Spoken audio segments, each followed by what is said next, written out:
The aim of this key technique is to improve the versatility of your bottom turn, as you need to have a range of bottom turns for different moves. This section will go through how to change your bottom turn to match the top turn. Often the wrong choice of bottom turn can make it really difficult to perform the move you intended. For example, the bottom turn required to do a vertical off the lip on a good steep section is different to setting up for a roundhouse cutback.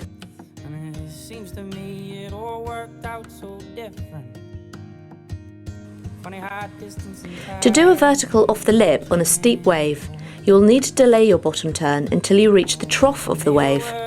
Then you can use all of the wave face to get enough room to pivot and arc your turn vertically.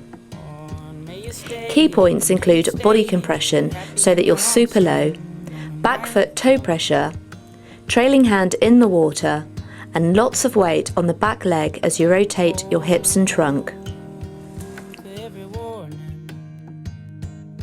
Ships that passed through our years before, bolder now than a brand new morning. All the sun on your face, the bruise and the breaks of these careless arms.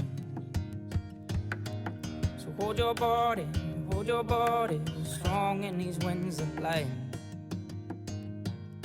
Oh, may I find you, may we sit together when we're gray and old on cloud nine. With this wave, the surfer sees a good section for an off the lip and sets up well, but then shows a lack of commitment, which is essential for an off the lip. He should continue to weight the back leg, stay low and rotate, but instead opts for an easy route. It's alright, my arms are open wide for you. This life will move you as graceful as To perform a carve or cutback, you need to do an earlier bottom turn so that it's more mid-faced, with less body compression and rotation. So you're projected further out onto the shoulder, allowing you to carve or cut back.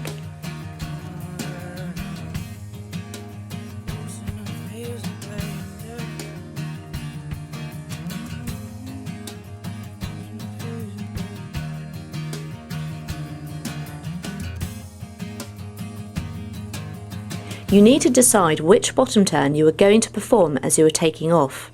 So look down the line to see which move will be best and pick out the correct bottom turn accordingly.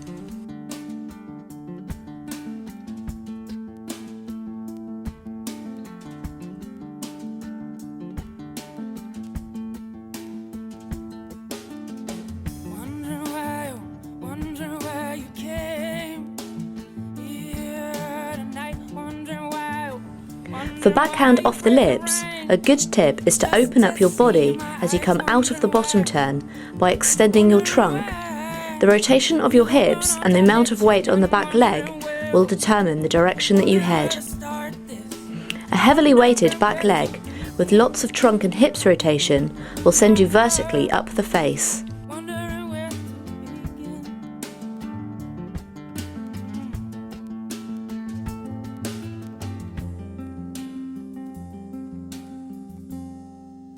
But you'll be gone just as soon as the water rises. Honey, I stay sleeping 'cause I know when I wake there's only silence. Yeah, you'll be. In this example, the surfer has too much weight over the front leg and is not using his leading arm to help rotate his trunk.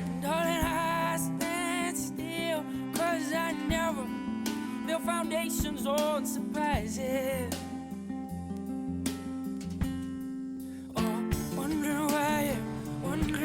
A bottom turn for a backhand roundhouse cutback requires less weight on the back leg and less rotation to project you onto the shoulder.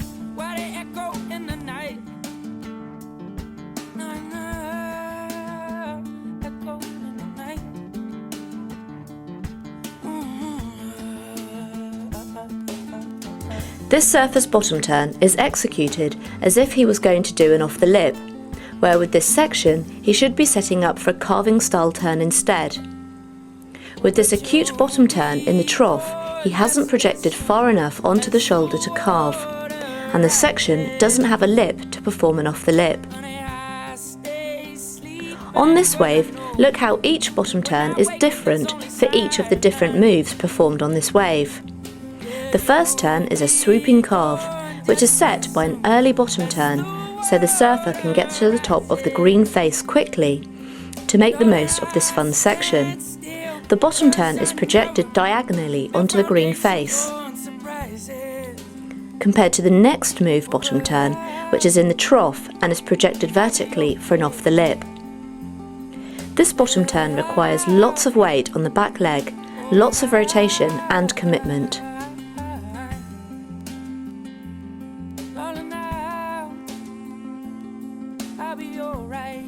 The final move is an instinctive floater, which requires a quick bottom turn to project the board over the oncoming section.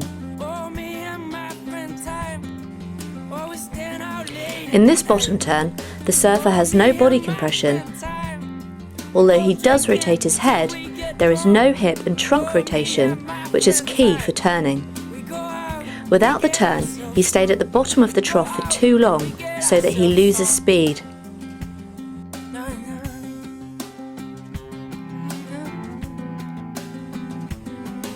This section will result in you having a wider range of bottom turns to suit the move, so you have a greater range of turns in your repertoire.